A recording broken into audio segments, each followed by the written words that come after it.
大家好，我是夏妈。想要自己做的麻辣香肠好吃，我觉得配料比例很重要。今天就把这个做法分享给大家。我选了10斤前腿肉，像这样子带有筋膜的就是了。把肥肉跟瘦肉分开，中间的泡泡肉去掉，影响口感。像这样子3肥7瘦，也就是3斤肥肉7斤瘦肉，再给它切成薄片。做香肠前腿肉要比后腿肉的口感好，但是处理起来会比较麻烦。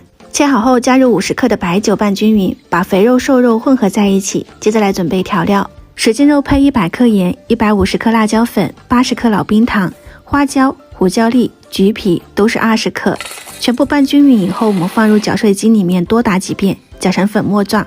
麻辣香肠的配料就做好啦，一定要打成这种细细的粉才可以哦。各家各户用的盐不同，咸度差异会有一点，如果太咸你可以减少，如果不咸可以增加，大概是80到150克之间。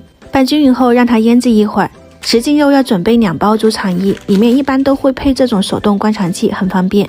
先用温水和料酒泡上几分钟，把表面的粗盐搓干净，然后里面也灌上水，这样两面都干净，而且顺滑不会打结。把灌肠器处理好后，我们开始灌肠，把肉放进去，套上肠衣就可以挤压了，挤紧11点，8、9分满。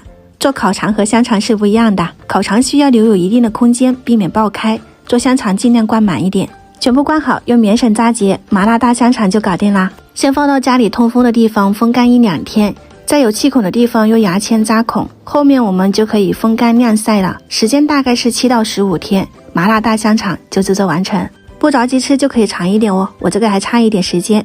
吃的时候上锅蒸上20-30分钟。